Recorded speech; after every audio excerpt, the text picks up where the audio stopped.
6월 15일 화요일 매일 성경 묵상을 시작하겠습니다. 오늘 우리들에게 주시는 하나님의 말씀은 잠언 23장 15절로부터 35절까지의 말씀입니다. 잠언 23장 15절로부터 35절까지의 말씀을 제가 봉독합니다. 내 아들아, 만일 내 마음이 지혜로우면 나 곧 내 마음이 즐겁겠고, 만일 내 입술이 정직을 말하면 내 속이 유쾌하리라. 내 마음으로 죄인의 형통을 부러워하지 말고 항상 여호와를 경외하라. 정령이 내 장래가 있겠고 내 소망이 끊어지지 아니하리라. 내 아들아, 너는 듣고 지혜를 얻어 네 마음을 바른 길로 인도할지니라. 술을 즐겨하는 자들과 고기를 탐하는 자들과도 더불어 사귀지 말라. 술 취하고 음식을 탐하는 자는 가난하여질 것이요 잠자기를 즐겨하는 자는 헤어진 옷을 입을 것임이니라. 너를 낳은 아비에게 청종하고 내 늙은 어미를 경히 여기지 말지니라. 진리를 사되 팔지는 말며 지혜와 훈계와 명철도 그리할지니라. 의인의 아비는 크게 즐거울 것이요 지혜로운 자식을 낳은 자는 그로 말미암아 즐거울 것이니라. 네 부모를 즐겁게 하며 너를 낳은 어미를 기쁘게 하라. 내 아들아, 네 마음을 내게 주며 네 눈으로 내 길을 즐거워할지어다. 대저 음녀는 깊은 구덩이요 이방 여인은 좁은 함정이라. 참으로 그는 강도같이 매복하며 사람들 중에 사악한 자가 많아지게 하느니라. 재앙이 네게 있느뇨, 근심이 네게 있느뇨, 분쟁이 네게 있느뇨, 원망이 네게 있느뇨, 까닭 없는 상처가 네게 있느뇨, 붉은 눈이 네게 있느뇨. 술이 잠긴 자에게 있고 혼합한 술을 구하러 다니는 자에게 있느니라. 포도주는 붉고 잔에서 번쩍이며 순하게 내려가나니 너는 그것을 보지도 말지어다. 그것이 마침내 뱀같이 물 것이요 독사같이 쏠 것이며, 또 내 눈에는 괴이한 것이 보일 것이요 네 마음은 구부러진 말을 할 것이며, 너는 바다 가운데에 누운 자 같을 것이요 돛대 위에 누운 자 같을 것이며, 네가 스스로 말하기를 사람이 나를 때려도 나는 아프지 아니하고 나를 상하게 하여도 내게 감각이 없도다. 내가 언제나 깰까? 다시 술을 찾겠다 하리라. 아멘. 오늘 본문 22절은 이렇게 말씀합니다. 너를 낳은 아비에게 청종하고 내 늙은 어미를 경히 여기지 말라. 아비에게 청종하고 늙은 어미를 경히 여기지 말라. 이 말씀을 한 단어로 요약하면 부모 공경입니다. 부모 공경은 지극히 당연한 인륜이자 천륜입니다. 그런데 우리는 부모님을 우리를 위하여 당연히 희생해야 하는 존재로 너무나도 쉽게 생각하며 살았습니다.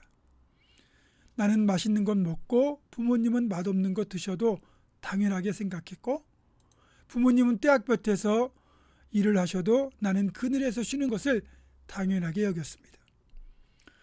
요즘에는 자녀를 위해 희생한다는 말, 이런 말이 무색할 정도로 이기적인 부모들이 가끔 있긴 하지만, 지금 장년 세대인 어른들만 해도 정말 희생의 삶 그 자체라고 해도 과언이 아닐 정도로 아낌없이 자신들의 모든 것을 자식들을 위하여 내어주셨습니다.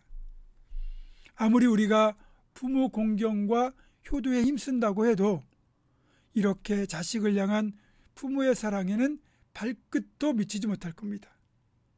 그래서 내리 사랑은 있어도 치 사랑은 없다라는 말이 생긴 겁니다. 우리가 흔히 말하는 내리 사랑은 위로부터 아래로 내려오는 사랑을 말하고, 반대로 아래로부터 위로 올라가는 사랑을 치사랑이라고 말하죠. 치사랑이 아무리 크다 해도 내리사랑보다는 클 수 없습니다. 실제로 이걸 신앙생활에 적용해서 확인해 보더라도 명확해집니다. 자식을 위하여 새벽 기도를 하는 부모는 많지만 부모를 위해서 새벽 기도를 하는 자식은 그리 많지 않습니다. 아니, 거의 없다고 봐도 무방합니다. 아마도 자식이라는 존재에게는 이기적인 유전자가 있는 것 같아요. 그래서 부모 공경을 우리의 본성과 자율에 맡기면 제대로 해내는 자녀가 많지 않습니다. 아무래도 이 사실을 너무나 잘 아시는 하나님께서 그래서 부모 공경을 10계명에 포함시켜서 제5계명으로 명령하여 부모 공경에 힘쓰라고 말씀하신 것 같습니다.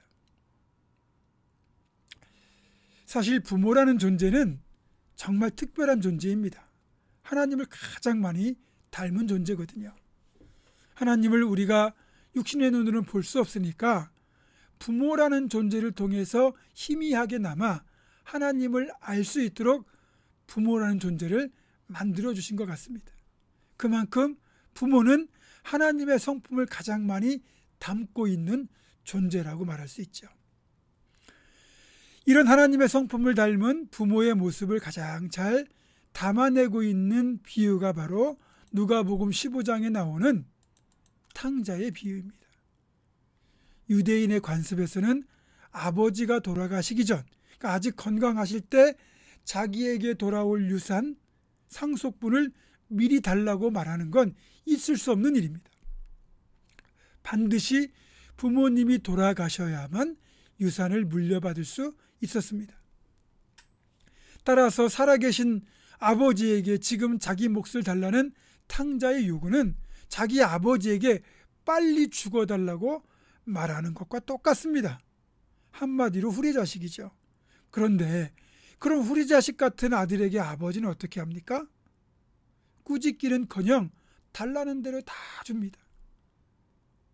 아버지의 사랑, 아버지의 이런 마음을 헤아리지 못한 채 자신의 이기적인 욕심만 채우려는 불효막심한 이 아들에게 아버지는 자신의 모든 것을 아낌없이 퍼줍니다. 그러고도 모자라 이렇게 나누어준 재산을 창기와 함께 탕진하여 다 허비하고 쫄딱 망해서 완전히 거지가 되어 돌아온 이 아들을 그 아버지는 전혀 부끄러워하지 않고 달려가서 꼭 안아주고 그리고 환대해 줍니다. 또 자신에게 있는 모든 것을 그 아들을 위하여 내어주고 있습니다. 자, 그렇다면 이렇게 행하시는 아버지에게 어떻게 하는 것이 진정한 부모 공경이겠습니까? 작은 아들의 경우에는 애타게 기다리시는 아버지에게로 돌아오는 것이 진정한 부모 공경이고, 큰아들의 경우에는 그런 동생을 아버지의 마음으로 따뜻하게 받아들이는 것이 진정한 부모 공경이었습니다. 그런데 작은 아들도 큰 아들도 그나마 제대로 그것도 못 해냅니다. 아버지의 마음을 전혀 헤아리지 못합니다. 자, 그렇다면 이 시대 우리가 감당해야 될 진정한 부모 공경은 무엇일까요? 결론부터 말씀드리면 부모를 넘어서는 것이 진정한 부모 공경입니다. 그러니까 믿음에서도 그렇고 세상의 위치에서도 그렇고 생활 수준에서도 그렇고 부모를 넘어서야 된다는 거죠. 그게 진정한 부모 공경입니다. 우리 아버지 어머니들이 그토록 자식을 위하여 희생한 이유가 무엇입니까? 자신들처럼 고생하지 말고 잘 살라고, 더 잘 살라고 희생하신 것 아닙니까? 그래서 나는 비록 못 먹고 못 입어도 내 자식 성공함을 위하여 힘들게 돈을 벌어서 학원도 보내고 과외도 시키고 대학까지 보낸 거 아닙니까? 그런 부모의 사랑 가운데 희생 가운데 우리가 살고 있다면 우리 모든 자녀들에게는 부모를 넘어서야 되는 과제가 주어지는 것이고, 그 부모를 넘어서는 것이 진정한 부모 공경인 겁니다. 세상적인 측면도 그렇지만 신앙적인 측면까지 모든 면에서 부모를 넘어서는 진정한 부모 공경을 행하는 우리 모두가 되기를 주님의 이름으로 축원합니다. 기도하겠습니다. 고마우신 아버지 하나님, 눈으로 볼 수 없는 하나님을 알 수 있도록 우리에게 하나님 닮은 부모라는 존재를 허락해 주셨고, 그 부모의 사랑과 희생 속에 우리가 존재할 수 있었음을 다시 기억하며 감사를 드립니다. 이제 부모를 뛰어넘는 것이 진정한 부모 공경이기에 믿음에서도 그렇고 세상의 삶의 수준에서도 그렇고 여러 면에서 정말 부모를 뛰어넘어 진정한 부모 공경을 행하게 하시고 정말 사랑으로 부모를 섬겨서 조금이라도 부모의 은혜를 갚는 우리 모가 될 수 있도록 주여 도와 주시옵소서. 예수님의 이름으로 기도하옵고 이제는 우리 주 예수 그리스도의 은혜와 하나님의 사랑과 성령의 교통하심이 하나님께서 명령하신 친정한 부모 공을 끝까지 행할 것을 결단하는 사랑하는 모든 성도들, 이들의 삶과 가정과 생업과 우리 교회 위에 지금부터 영원토록 함께 하시옵기를 간절히 축원하옵나이다. 아멘.